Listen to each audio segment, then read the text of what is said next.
izin mempresentasikan metode penelitian saya yang berjudul Perencanaan Ulang Drainase dan Sumber Resapan untuk Menanggulangi Banjir di Jalan Brikpol Sudarlan Bondowoso.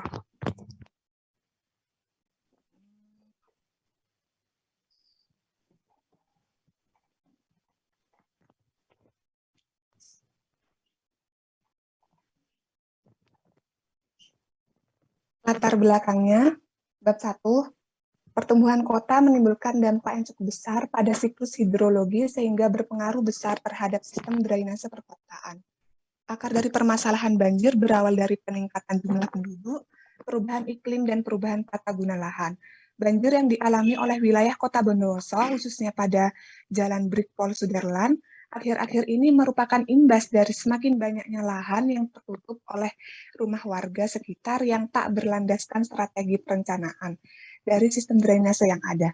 Pada musim hujan, debit air yang memasuki badan sungai sebagai saluran drainase yang utama juga menjadi lebih besar dan berakibat pada tidak mencukupi kapasitas saluran yang ada, dan akibat dari itu saluran drainase tidak berfungsi secara baik sehingga meluap. Sistem drainase merupakan aspek penting yang tidak dapat dipisahkan dari perencanaan bangunan konstruksi sipil. Peningkatan penduduk yang tidak diimbangi dengan penyediaan prasarana dan sarana perkotaan yang memadai yang mengakibatkan pemanfaatan lahan yang tertib itu menyebabkan permasalahan drainase yang sangat kompleks. Iklim yang berubah-ubah juga bisa menyebabkan permasalahan banjir seperti hujan yang turun terlalu lama, tata guna lahan yang tidak diperhatikan kegunaannya, wilayah bisa menyebabkan permasalahan banjir. Perencanaan sistem drainase merupakan salah satu faktor yang harus diperhitungkan dalam perencanaan bangunan-bangunan sipil, di samping merencanakan struktur bangunannya. Masalah yang timbul adalah pada waktu pembangunan kota ini sering tidak diikuti dengan pembuatan prasarana drainase yang optimum, sehingga terjadi banjir. Pada lokasi Jalan Brikpol Sudarlan Bondowoso, saluran drainase yang ada tidak dapat menampung limpasan hujan adanya terkena genangan, sehingga menyebabkan banjir. Untuk menciptakan saluran drainase yang sesuai dengan standar yang berlaku, maka dibutuhkan perencanaan yang sesuai sehingga berfungsi dengan efektif dan efisien. Oleh karena itu, perencanaan ulang drainase dan sumber resapan sangat diperlukan sebagai solusi untuk menanggulangi permasalahan limpasan hujan di Jalan Brikpol Sudarlan Bondowoso. Adapun rumusan masalahnya, yaitu yang pertama, bagaimana merencanakan ulang desain saluran drainase dan sumur resapan yang layak di Jalan Brikpol Sudarlan, Kelurahan Nangkaan, Kecamatan Bondowoso. Yang kedua adalah bagaimana menghitung RAB pada perencanaan ulang drainase dan sumur resapan di Jalan Brikpol Sudarlan, Kelurahan Nangkaan, Kecamatan Bondowoso. Adapun batasan masalahnya, yaitu survei penelitian ini hanya dilakukan pada ruas Jalan Brikpol Sudarlan Bondowoso. Perencanaan menggunakan SMI 0334241994 tentang saluran drainase dan instalasi drainase yang direncanakan berupa saluran terbuka. Tujuan penelitian ini adalah untuk merencanakan ulang drainase saluran drainase dan sumur resapan yang layak di Jalan Brikpol Sudarlan, Kelurahan Nangkaan, Kecamatan Bondowoso, dan untuk menghitung RAB pada perencanaan ulang drainase dan sumur resapan di Jalan Brikpol Sudarlan. Manfaatnya dapat memberikan informasi untuk mengembangkan pengetahuan tentang perencanaan saluran drainase dan sumur resapan, dapat dijadikan sebagai acuan oleh instansi pemerintah atau swasta, dapat memberikan manfaat bukan hanya penulis tetapi juga pada pihak-pihak yang saling terkait, sebagai referensi untuk menentukan solusi terbaik dalam menanggulangi masalah genangan air hujan di Jalan Brikpol Sudarlan Bondowoso. Adapun dasar teorinya, saya mengambil dasar teori dari data hilang curah hujan, dengan berbagai metode-metodenya. Yang kedua adalah uji konsistensi,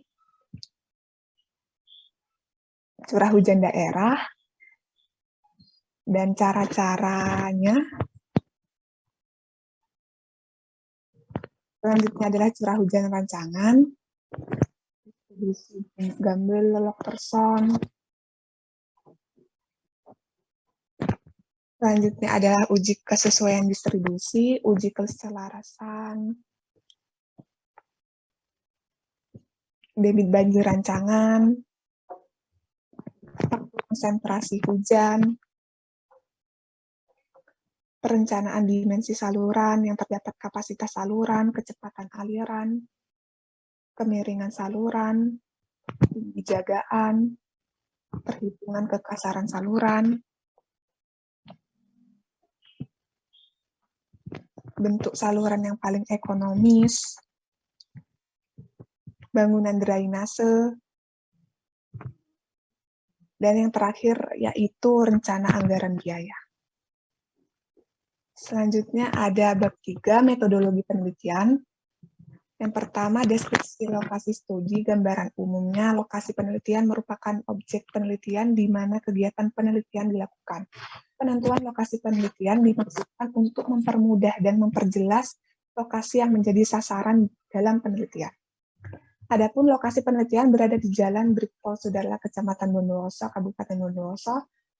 Kabupaten Bondowoso adalah salah satu kabupaten dalam Provinsi Jawa Timur yang terletak di sebelah timur Pulau Jawa. Gambar lokasinya, ini adalah peta Bondowoso dan saya akan meneliti di bagian sini. Terus ini yang diambil dari Google Maps. Saya akan meneliti drainase di sepanjang jalan ini. Datanya, uraian jenis data yang dipakai pada penelitian ini adalah data primer dan sekunder. Data primer adalah data yang diperoleh dari peninjauan dan pengamatan langsung di lapangan yang dilakukan dengan beberapa pengamatan. Data primer yang dibutuhkan adalah dimensi dan kemiringan saluran existing yang telah ada. Selanjutnya adalah data sekunder. Data sekunder merupakan data yang diperoleh oleh pihak lain atau data primer yang telah diolah lebih lanjut dan disajikan baik oleh pengumpul data primer atau oleh pihak lain. Data sekunder yang dibutuhkan adalah data curah hujan. Data curah hujan adalah data yang dibutuhkan dalam menentukan intensitas curah hujan setempat dan untuk hitungan besarnya debit rencana. Data curah hujan yang diambil adalah data curah hujan dari pengukur curah hujan yang setidaknya harus mendekati lokasi penelitian. Data curah hujan didapatkan dari Dinas Penanggulangan Bencana Daerah Kabupaten Bondowoso. Selanjutnya adalah data topografi. Peta topografi adalah peta yang memberikan berbagai informasi terkait kontur permukaan bumi. Data topografi didapatkan dari Dinas Pekerjaan Umum dan Penataan Ruang Kabupaten Bondowoso. Selanjutnya adalah survei lapangan. Survei diperlukan untuk mengumpulkan data langsung dari lapangan. Data yang dikumpulkan yaitu pengukuran terhadap saluran yang diteliti seperti dimensi saluran dan kemiringan saluran. Survei dimensi saluran. Survei ini bertujuan untuk mengetahui dimensi saluran pada lokasi penelitian. Survei dimensi saluran digunakan untuk mengetahui dimensi dan bentuk saluran. Yang kedua adalah survei kemiringan saluran. Survei ini dilakukan untuk mengetahui kemiringan dari saluran atau kemiringan di lokasi penelitian. Survei ini menggunakan aplikasi Total Station yang ada di handphone. Selanjutnya adalah lampiran data. Untuk data-datanya sendiri belum ada karena suratnya baru turun kemarin dan saya lagi ada di Malang. Lampiran data yang telah ada adalah dokumentasi yang diambil dari Google Earth. Ini saluran drainase kiri dan yang ini adalah saluran drainase kanan. Tampak di dalam gambar ini saluran drainase kirinya itu dari bahan beton dan yang kanan itu masih dari tanah. Pengolahan data itu yang pertama diolah datanya data curah hujan yang hilang. Selanjutnya uji konsistensi data dilakukan untuk mengetahui kebenaran data curah hujan. Langkah-langkahnya adalah menentukan stasiun dasar, menghitung kumulatif data hujan tiap tahun, menghitung rata-rata data curah hujan, mengecek kurva massa ganda, mengalihkan data yang dikoreksi dengan faktor koreksi. Yang ketiga, analisa curah hujan daerah menggunakan metode rata-rata aljabar. Selanjutnya, distribusi curah hujan rancangan dilakukan dengan metode Gamble atau log person. Yang kelima, uji kesesuaian distribusi dilakukan untuk mengukur tingkat kesesuaian distribusi serangkaian data hujan dengan distribusi teoritis tertentu. Dengan metode Smirnov-Kolmogorov dan metode Chi-Square. Waktu konsentrasi hujan, dengan ini rumusnya. Terus intensitas curah hujan menggunakan rumus Monod-Noble. Debit banjir rancangan menggunakan metode rasional dengan rumus I sama dengan 0,0278 dikali C kali I kali A. Debit air limbah pemukiman.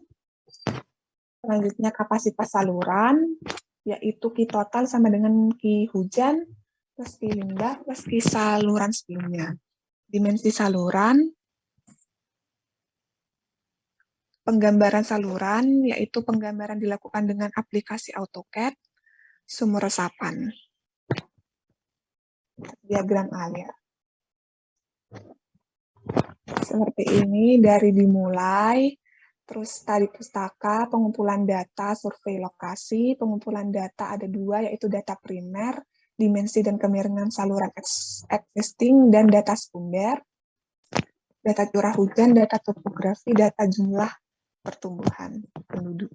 Evaluasi saluran, selanjutnya perencanaan ulang saluran, ada 13 perhitungan, dan hasil dan pembahasan dan kontrol. Jika kontrolnya sesuai dengan syarat, maka lanjut ke analisa rencana biaya, rencana anggaran biaya, dan jika tidak sesuai dengan kontrol, maka diulang kembali perencanaan ulang salurannya. Selanjutnya analisa rencana anggaran biaya, selanjutnya kesimpulan dan saran, dan selesai. Terima kasih.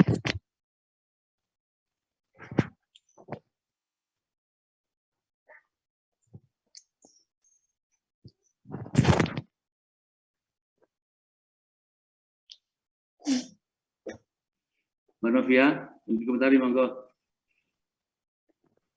Baik, Pak. Bisa ke rumusan masalah, Mbak Andari? Ya, sebentar.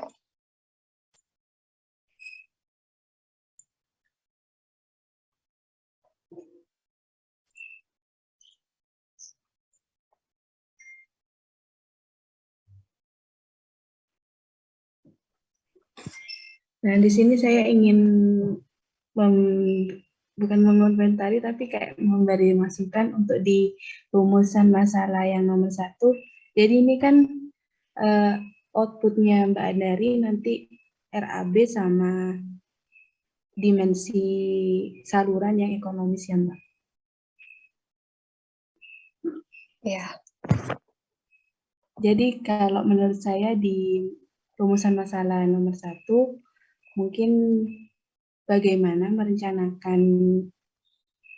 bagaimana dimensi saluran yang efisien untuk menanggulangi ini, Mbak, drainase di Jalan Brikpol, Sudarlan, Kelurahan Nangkaan, Kecamatan Bondowoso. Seperti itu mungkin, Mbak. Baik, terima kasih ya Mbak Novia. Bagaimana, Pak? Bagaimana dimensi yang ekonomis, dimensi drainase yang ekonomis untuk saluran drainase dan sumur resapan yang layak di Jalan Brikpol, Sudarlan, Kelurahan Nangkaan, Kecamatan Bondowoso. Jadi langsung. Mana kata kerjanya? Bagaimana merencanakan dimensi yang efisien ya, Pak? Ya, jadi harus ada kata kerjanya. Bukan merencanakan, bagaimana menganalisis. Menganalisis dimensi yang efisien untuk. Dia merencanakan ulang, berarti menganalisis ulang dia. Bagaimana menganalisis dimensi saluran drainase, baba. Terus yang kedua.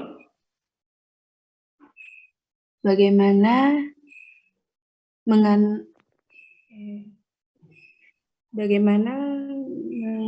menganalisis RAD. Bukan Pak. Harusnya dipisah itu nanti untuk kesimpulan. Yang satu bagaimana menganalisa ulang dimensi saluran drainase di jalan bla. Yang kedua, bagaimana menganalisis ya, sumur resapan. Jadi ada dua topik yang berbeda itu. Saluran sama sumur resapan itu dua hal yang berbeda. Oh iya, Sehingga Pak. nanti saluran itu sepanjang jalan itu, dan nanti kalau sumur resapan di titik tertentu yang kira-kira membutuhkan bantuan untuk penyerapan air di sekitar lokasi. Kan gitu, Mbak ya.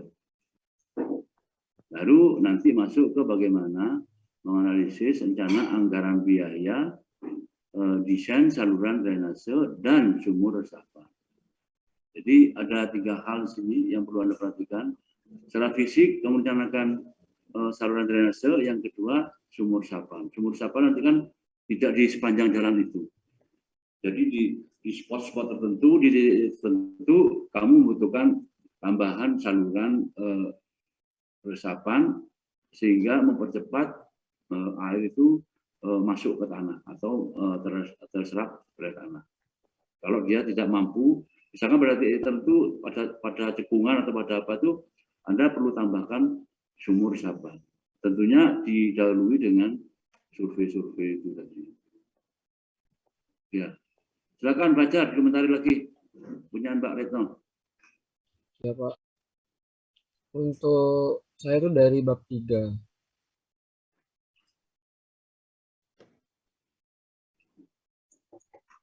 Ya, untuk bab 3 itu sendiri kan tadi Mbak Retno menjelaskan tentang rumus-rumus. Nah itu kemarin Bapak sempat menjelasin untuk yang rumus-rumus itu lebih baik dijelasin di bab 2.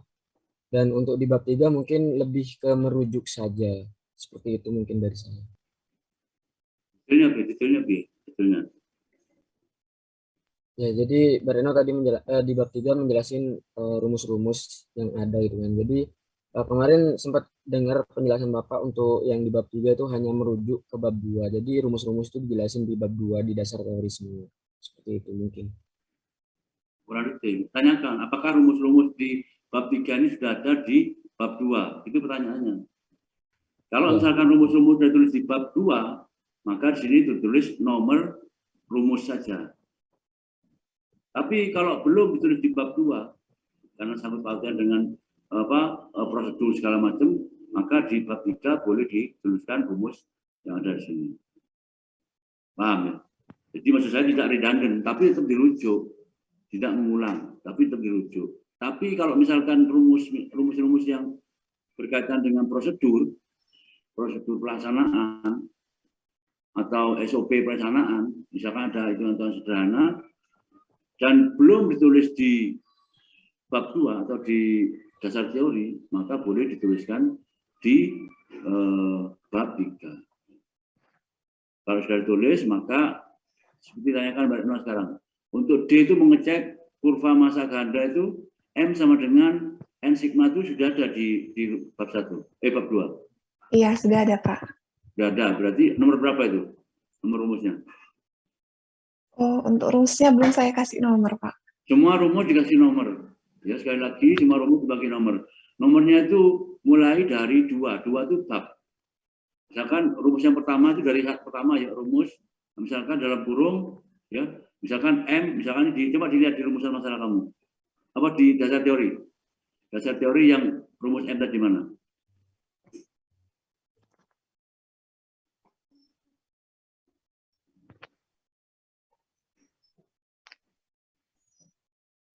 Mana rumus M tadi?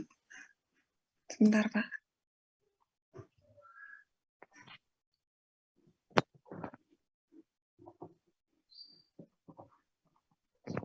Sembarang. Yang kita temuin, nah gigir. Ya, misalkan rumus ini kan. Nah, rumus ini posisinya di tengah ya.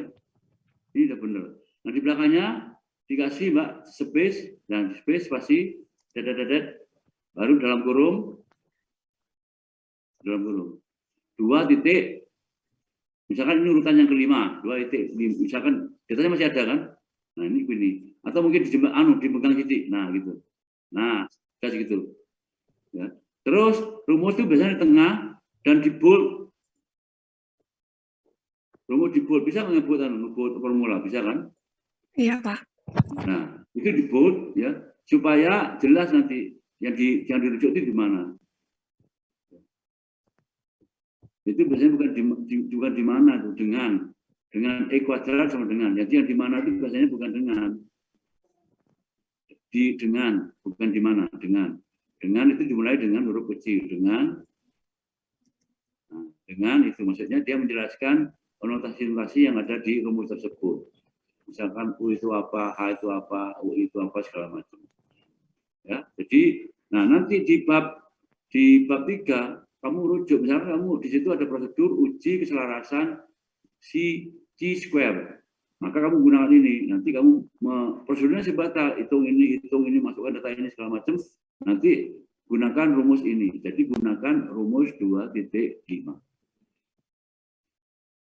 Paham ya? Pak. Ya, jadi Anda harus perhatikan itu. Jadi nanti di prosedur terkait. Terus yang Mbak, saya mau lihat flowchart atau diagram alir. Diagram alir itu nanti studi pustakanya Anda jelaskan. Pengumpulan datanya, Anda kan survei nanti. Iya, Pak. Survei itu Anda jelaskan apa yang akan Anda survei. Misalkan data kepadatan lalu lintas, atau data banjir, atau data apa, itu disebutkan. Ya. Terus survei lokasi titik-titiknya di mana? Kamu sudah tentukan spot-spot itu. Sekalian jam survei atau waktu survei. Waktu itu misalkan berhubungan dengan musim hujan atau musim kemarau.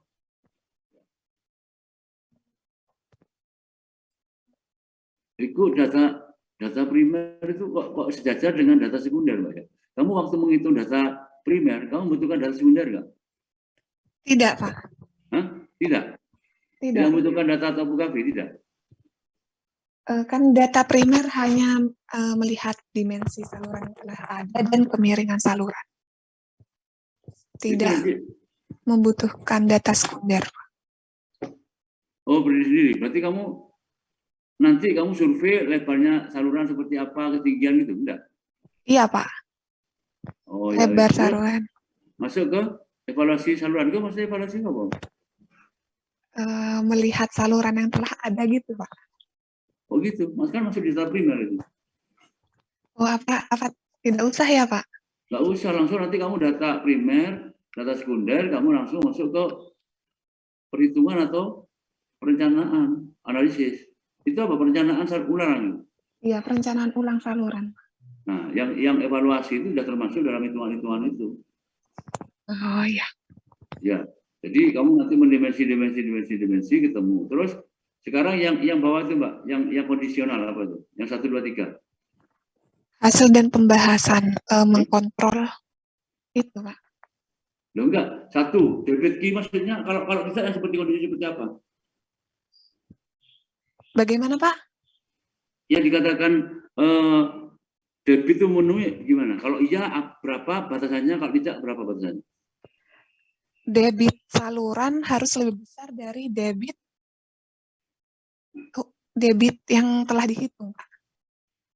Iya, ditulis. Jadi kalau kamu D ya, itu bareng-bareng. Kalau misalkan nggak terpenuhi, misalkan yang 1 terpenuhi, yang 2 nggak terpenuhi, yang 3 nggak terpenuhi, balik ke atas apa enggak? Balik. Balik ya? Iya. Kalau misalkan yang terpenuhi 1, 2, yang 3 tak terpenuhi, balik? Balik, Pak. Nah, berarti dikasih batasan. Apakah Q lebih besar dari Q apa? Misalkan Q apa berarti yang pertama ini? Q hitung atau Q apa? Debit apa itu? Q hitung. Dibandingkan dengan? Q saluran lebih besar dari Q hitung, Pak. Ya, berarti QS lebih besar dari QH, Q hitung.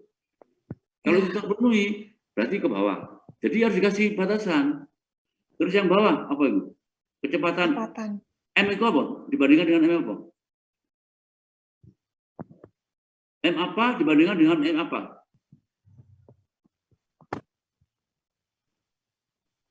Ya, jadi semua ya, untuk semua ya, perhatikan ya. Kalau ada kondisional, ada posisi seperti belah ketupat ini, Anda harus membandingkan satu dengan banding yang lain. Jadi contohnya misalkan Ki saluran, ya itu berarti dari dimensi segala macam itu harus lebih besar dari Ki hitung. Misalkan Ki saluran saya kasih notasi Ki S. Ki S lebih besar, kasih notasi lebih besar dari Ki hitung. Ya, kalau dia iya, berarti kalau dia lebih besar, berarti ke bawah. Kamu lihat kondisi kedua, ya. Kalau M, misalkan M saluran dengan M hitung, misalkan, bisa contoh ya, M S lebih besar dari M hitung. Kalau iya, ke mana? Terus yang bawah itu apa? Jenis saluran. Apa yang kamu bandingkan? Kalau nggak salah itu FR-nya harus kurang dari 1. Itu jenisnya. Iya, Pak. Jenis kamu singkatannya apa? P apa? F? FR. FR kita apa? Oh, jenis JA kan ya, jenis saluran.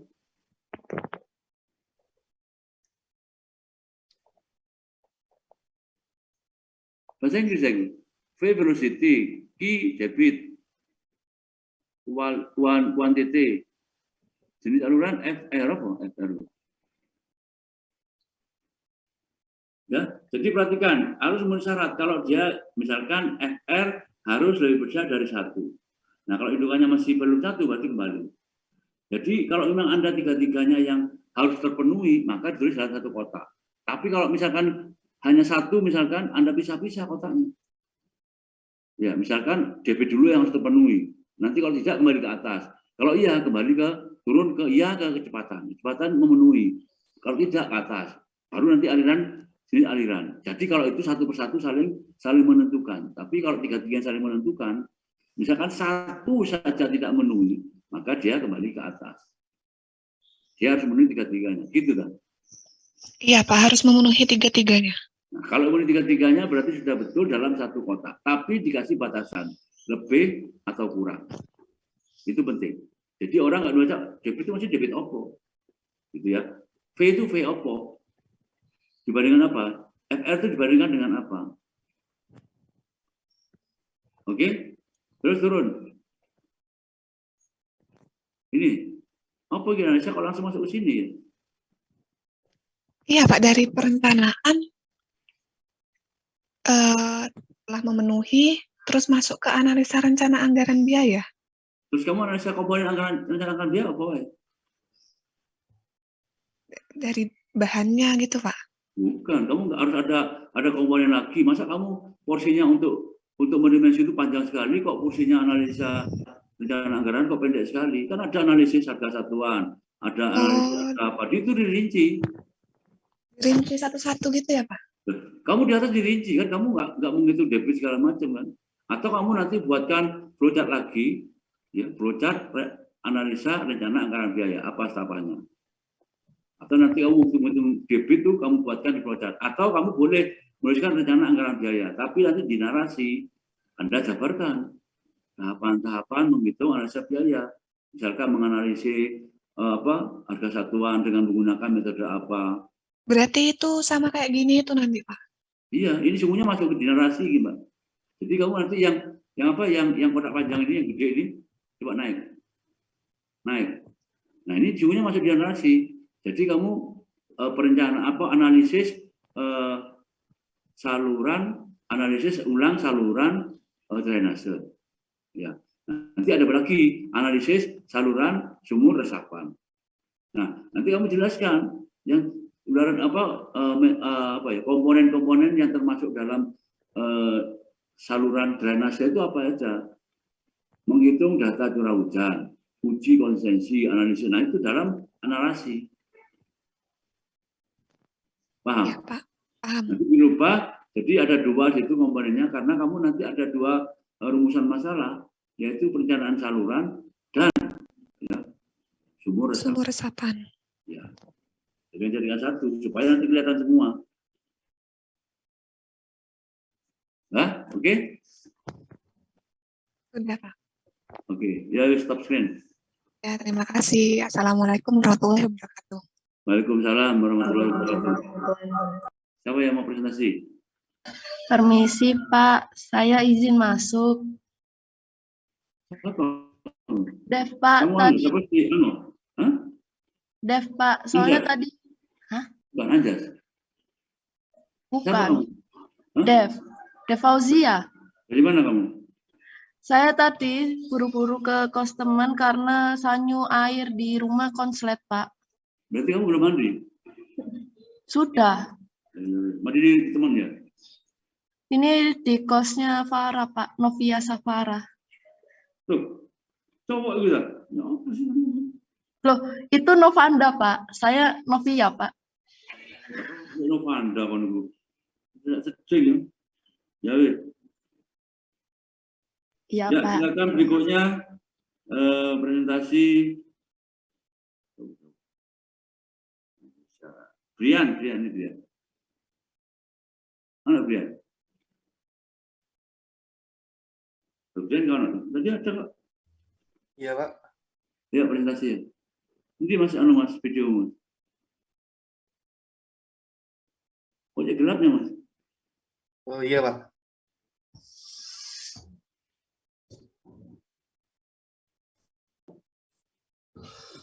Coba diterangkan Mas. Iya, Pak. Permisi, Pak. Mau saya screen. Nah, kok jadi gelap ya? Soalnya listriknya mau habis, Pak, ini, Pak. Hah? Jadi, listriknya mau habis, Pak. Jadi, saya Mau mati? matikan lampunya. Mau apa? Listriknya mau habis, Pak. Takut Besok, nanti pas presentasi, wifi-nya mati terus. maksudnya kok Sabtu ya, Bu? Iya, Pak. Wis kasih tahu wis Iqbal. Ya, Pak. Saya izin share screen, Pak. Ya wis.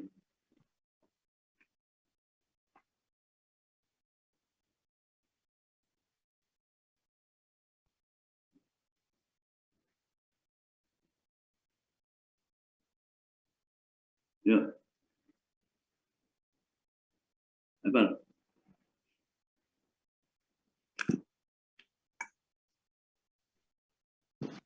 Assalamualaikum warahmatullahi wabarakatuh. Di sini Betul. akan menjelaskan mengenai proposal saya yang berjudul Perencanaan Ulang Geometrik dan Perkerasan Jalan dengan Rigid Pavement pada ruas Jalan Raya Wiyung, Kota Surabaya.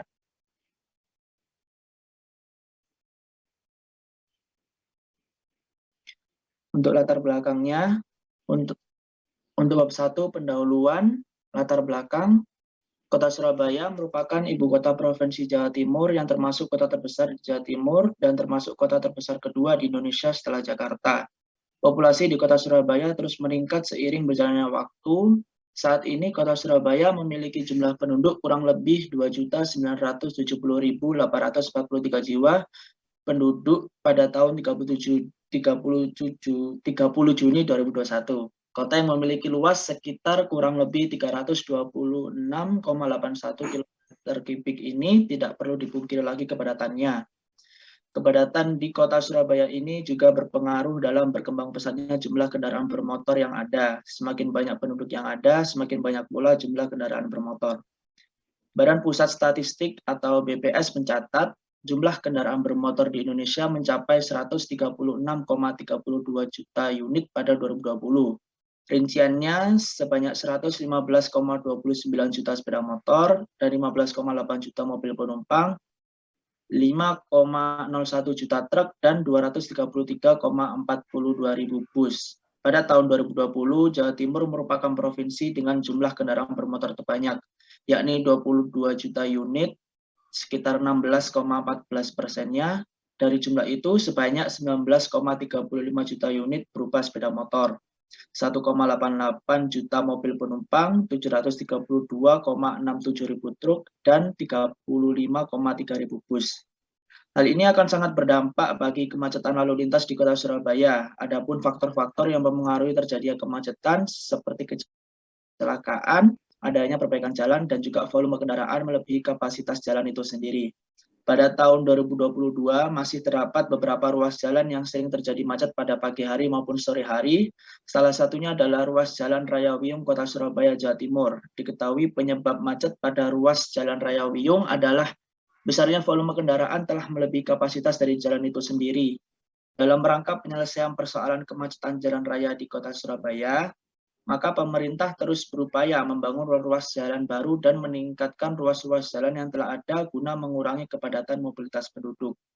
Dengan demikian, perlu dilakukan upaya-upaya perencanaan ulang jalan yang efisien dan efektif agar fungsi jalan tetap terjaga sebagaimana mestinya dan terus dapat digunakan oleh masyarakat dengan aman dan nyaman. Dengan masalah dan latar belakang yang demikian, maka saya menyusun skripsi dengan judul Perencanaan ulang geometrik dan perkerasan jalan pada ruas Jalan Raya Wiyung, Kota Surabaya, Jawa Timur. Untuk rumusan masalah yang saya angkat, yang pertama yakni bagaimana analisa perencanaan ulang geometrik jalan raya. Yang kedua adalah bagaimana analisa perencanaan ulang perkerasan jalan raya. Dan yang ketiga, bagaimana rencana anggaran biaya untuk pembangunan ulang jalan raya. Untuk batasan masalah sendiri, perencanaan ulang jalan dilakukan pada ruas Jalan Raya Wiyung, Kota Surabaya, dan perencanaan ulang jalan dilakukan sepanjang kurang lebih 3,2 km. Untuk tujuan yang pertama yakni dapat menganalisa perencanaan ulang geometrik jalan raya, yang kedua dapat menganalisa perencanaan ulang perkerasan jalan raya, dan yang ketiga dapat merencanakan anggaran biaya untuk pembangunan ulang jalan raya. Lalu manfaat, yang pertama pembaca dapat mengetahui dan memahami cara melakukan perencanaan ulang jalan raya. Yang kedua pembaca dapat mengetahui berapa biaya yang dibutuhkan untuk melakukan perencanaan ulang jalan raya Wiyung, Surabaya. Lalu untuk bab 2 di tinjauan pustaka, yang pertama saya menjelaskan mengenai definisi dan pengertian jalan raya. Yang kedua ada penjelasan mengenai klasifikasi jalan. Yang ketiga ada kriteria perencanaan jalan raya. Dan yang keempat ada penjelasan mengenai bagian-bagian jalan. Dan yang kelima ada penjelasan mengenai jarak pandang. Yang keenam ada penjelasan mengenai alignment horizontal. Dan yang ketujuh ada daerah bebas samping.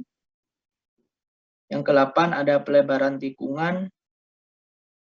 Dan ke-9 ada alignment vertikal.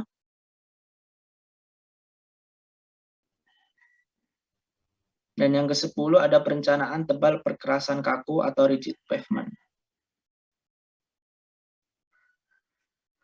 Dan yang terakhir ada penjelasan mengenai analisa rencana anggaran biaya. Untuk metodologi untuk bab 3 yakni masuk metodologi, pada yang pertama saya masuk pada tahap penelitian. Secara umum tahap penelitian dilakukan dalam 4 tahap, yaitu ada tahap studi literatur, yang kedua tahap pengumpulan data, yang ketiga tahap analisis, dan yang keempat ada tahap penarikan kesimpulan. Untuk tahap studi literatur sendiri, studi literatur meliputi kegiatan studi pustaka berupa kajian dan teori tentang perencanaan geometrik jalan, perencanaan tebal perkerasan jalan, dan perhitungan analisa biaya. Untuk yang kedua ada tahap pengumpulan data. Pelaksanaan pengumpulan data dilakukan dalam rangka pengadaan data-data yang diperlukan dalam perencanaan ini. Data yang digunakan adalah data sekunder yang diperoleh dari Dinas Perhubungan Kota Surabaya dan Dinas PUPR Kota Surabaya. Kebutuhan data yang diperlukan dalam perencanaan ini antara lain, yang pertama adalah data topografi. Data topografi digunakan untuk penetapan trase jalan dengan memperhatikan kontur tanah yang ada. Yang kedua ada data LHR. Data LHR digunakan untuk menghitung perencanaan geometri jalan dan menghitung perkerasan jalan. Dan yang ketiga ada data tanah. Data tanah digunakan adalah data nilai CBR yang digunakan untuk merencanakan tebal perkerasan kaku. Lalu dalam metodologi yang kedua ada perencanaan geometrik jalan. Dalam perencanaan geometrik jalan raya, pada penulisan ini mengacu pada tata cara perencanaan geometrik jalan antar kota, Departemen PU Ditjen Bina Marga 1997, dan ada juga Ditjen Bina Marga 2021, Dan ada juga dari modul ajar kuliah geometrik jalan raya. Lalu ada ASTO 2004 dan ASTO 2011.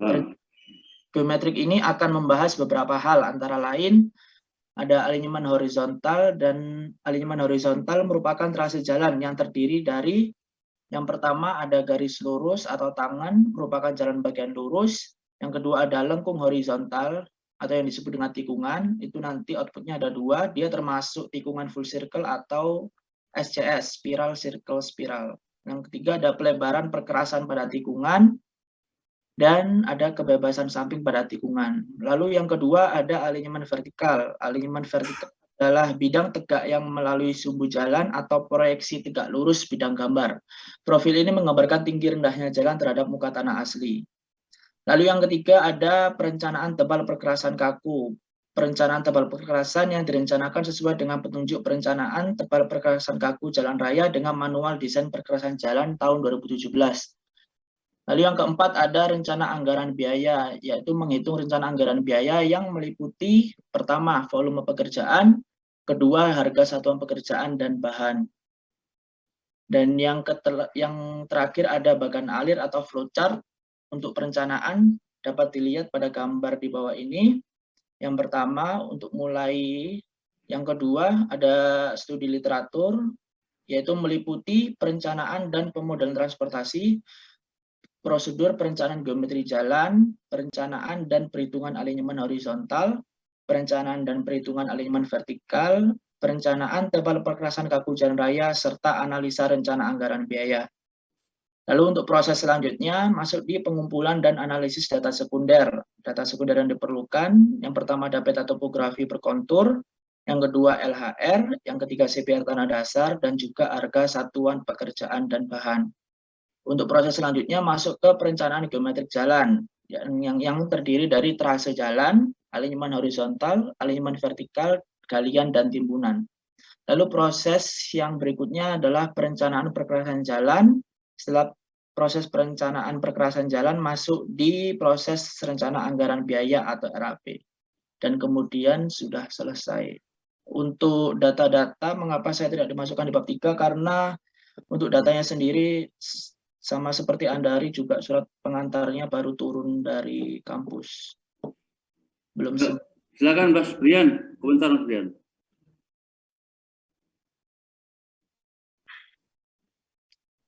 Ini Mas Brian. Iya, Pak. Ayo Mas, komentar Mas.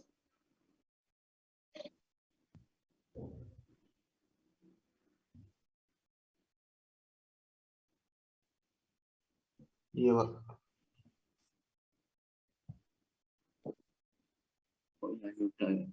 Fahmi komentar nih. Fahmi. Ayo dikomentarin. Ini pertanyaan aja. Pertanyaan Pak, boleh Pak? Boleh.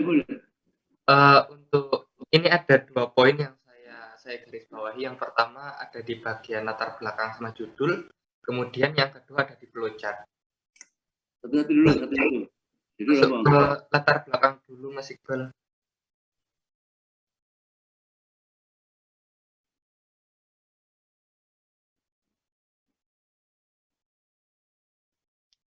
Untuk latar belakangnya ini menurut saya Mas Iqbal sangat baik dalam pengumpulan data tentang macet ataupun kondisi geografis di Surabaya. Tapi dari judul yang Mas Iqbal Mas Iqbal ajukan tentang rigid pavement, itu saya masih belum di sini masih belum ada ini kayak apa sih urgensinya mau pilih rigid pavement atau flexible pavement gitu. Jadi mungkin itu nanti bisa dicantumkan atau Mas Iqbal boleh berpendapat. Ya, untuk rigid pavement ya saya menyadari sendiri bahwa kan awalnya ini judul saya itu hanya merupakan perencanaan ulang geometrik jalan. Lalu setelah diasistensikan ke Bapak itu ada tambahan untuk perkerasannya. Dan di latar belakang sendiri sebenarnya saya lupa untuk menambahkan mengenai rigid pavement itu sendiri. Tambah ya. Iya, Pak. Ya. Yang kedua apa, Kami? Yang kedua ke flowchart, Mas Iqbal. Hah? Ke flowchart dulu, Pak. Mau lihat flowchartnya lagi. Flowchart Mas, bab 3 Mas.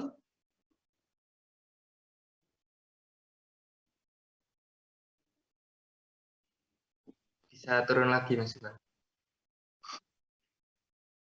Turun lagi. Nah, ini kan kondisi lalu lintas atau jalan itu kan berbeda-beda ya.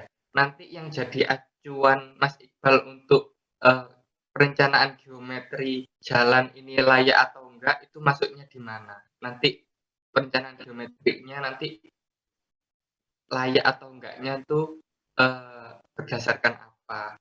Kalau Mbak Andari tadi kan mungkin debitnya memenuhi atau enggak dari perencanaannya, tapi kalau dari Mas Iqbal ini nanti tingkat kelayakannya diukur dari mana?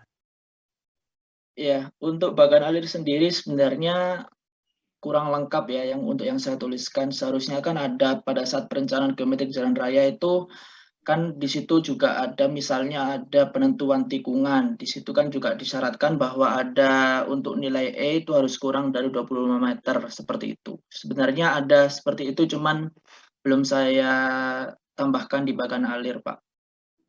Oke. Untuk Ditambahkan ya, masukan dari Mas Fahmi tambahkan ya. Iya, Pak. Masukan. Satu lagi, Anissa Putri, monggo komentari. Tolong ke rumusan masalah, Mas Iqbal.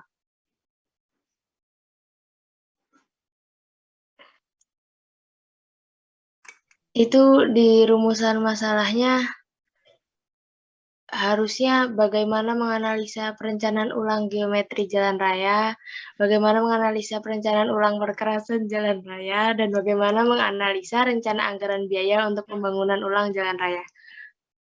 Jadi harus masuknya itu setelah bagaimana itu kata kerja gitu maksudnya. Iya, Pak, seperti itu. Iya, Pak. Oke. Ya, diperbaiki. Next, apa? Komentar berikutnya. Mbak Emia. Di Emia, anu nggak Emia? Anu. Ada, Pak. Monggo Mbak Emia. Komentar. Iya, Pak. Putus-putus, Mbak, suaranya. Oh iya, putus ya. Menurut saya itu yang nomor kayak begitu, Pak. Apa sudah terdengar? Ya, Putus-putus, Mbak. Putus-putus. Lihat dulu, Novanda. Ini Mas, masih di rumusan masalah Mas Iqbal ya. Iya, Mas. Ini maksudnya jalan rayanya jalan raya kurang lengkap kayaknya, jalan raya di mana, di Surabaya atau di mana? Oh ya, jadi untuk rumusan masalah maksudnya Mas Novan ini untuk jalan rayanya juga Iya, jalan raya kan secara alamat umum atau ya. iya lebih spesifik harusnya kayaknya Mas Iqbal. Oh iya, Mas. Disebutkan lokasinya gitu maksudnya. Ya. Iya, Ya. Pak. Ya, tambahkan lokasinya ya. Jadi ruas jalan Iyong itu KM piro? Panjang nggak? Berapa kilo Iyong ini, Mas? Sebenarnya tepatnya kurang tahu, Pak. Sejelasnya harusnya lebih dari 3,2 itu, Pak, saat saya lihat di Google Map, Pak. Oh ya, jadi maksudnya Iyong itu bukan jalan, bukan tempat, nama tempat. Nama kecamatan, Pak, tapi secara nama jalan juga ada, Pak, di kecamatan tersebut, Pak. Ya wis. Kayaknya. Ya. Oke, cukup. Stop scene, Mas. Ya, makasih, Pak ya. Sekian dari saya. Wassalamualaikum warahmatullahi wabarakatuh. Waalaikumsalam warahmatullahi wabarakatuh. Waalaikumsalam. Saya juga mohon maaf ya. Ini ada yang yang tadi yang saya absen belum hadir. Reza, Saya, Pak. Siapa itu? Hadir, Pak. Reza. Tadi terkendala koneksi internet, Pak. Anjas sudah hadir, Anjas? Belum ya? Celia? Celia dari tadi katanya relog terus, Pak. Sama Fawas juga. Hardin? Hadir, Pak. Ini baru, Pak. Tadi sudah masuk, Pak.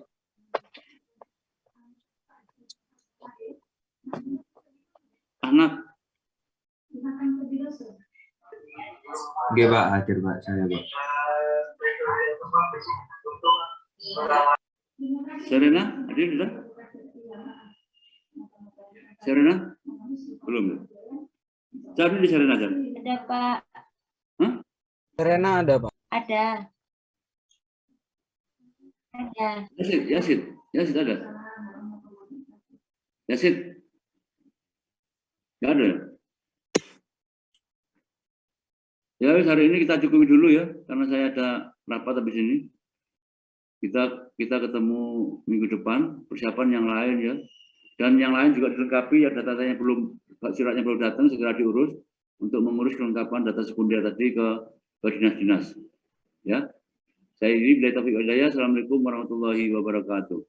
Waalaikumsalam. Salam betul Pak. Terima kasih Pak.